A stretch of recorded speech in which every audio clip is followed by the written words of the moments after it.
One nation one election के प्रस्ताव को मोदी कैबिनेट से मंजूरी मिल गई है और संसद में इसे शीतकालीन सत्र में पेश किया जाएगा। बता दें कि इस पर कोविंद कमेटी ने रिपोर्ट दी है।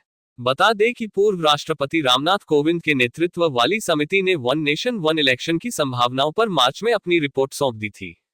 इस रिपोर्ट में जो सुझाव दिए गए हैं उसके मुताबिक पहले कदम के रूप में लोकसभा और राज्य विधानसभाओं के चुनाव एक साथ कराए जाने चाहिए। इससे पूरे देश में एक निश्चित समयावधि में सभी स्तर के चुनाव संपन्न कराए जा सकेंगे। वर्तमान में राज्य विधानसभाओं और लोकसभा के चुनाव अलग अलग आयोजित किए जाते हैं। बता दें कि प्रधानमंत्री नरेंद्र मोदी लंबे समय से वन नेशन वन इलेक्शन की वकालत करते आए हैं। पीएम मोदी ने कहा था, मैं सभी से एक राष्ट्र एक चुनाव के संकल्प को हासिल करने के लिए एक साथ आने का अनुरोध करता हूं, जो समय की मांग है। लोकसभा चुनाव से पहले आज तक से विशेष बातचीत में पीएम मोदी ने इस मुद्दे पर कहा था कि सरकारों के पूरे 5 साल के कार्यकाल के दौरान चुनाव ही नहीं होते रहने चाहिए।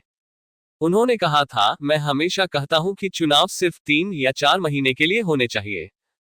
पूरे 5 साल राजनीति नहीं होनी चाहिए। इससे चुनावों का प्रबंधन करने वाले खर्च में कटौती होगी।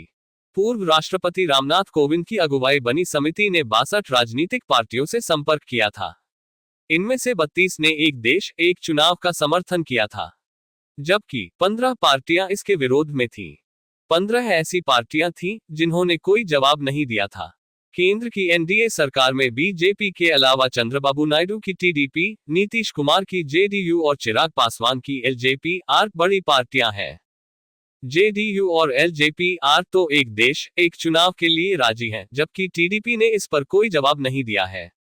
जेडीयू और एलजेपी आर ने एक देश एक चुनाव का ये कहते हुए समर्थन किया था कि इससे समय और पैसे की बचत हो सकेगी।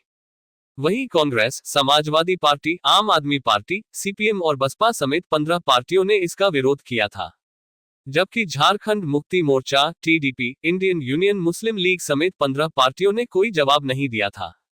एक देश एक चुनाव के लिए सबसे पहले सरकार को बिल लाना होगा। चूंकि ये बिल संविधान संशोधन करेंगे, इसके लिए ये तभी पास होंगे जब इन्हें संसद के 2/3 सदस्यों का समर्थन मिलेगा। यानी लोकसभा में इस बिल को पास कराने के लिए कम से कम 362 और राज्यसभा के लिए 163 sदस्यों का समर्थन जरूरी होगा। संसद से पास होने के बाद इस बिल को कम से कम 15 राज्यों की विधानसभा का अनुमोदन भी जरूरी होगा। यानी 15 राज्यों की विधानसभा से भी इस बिल को पास करवाना जरूरी है। इसके बाद राष्ट्रपति के हस्ताक्षर के बाद ही ये बिल कानून बन सकेंगे।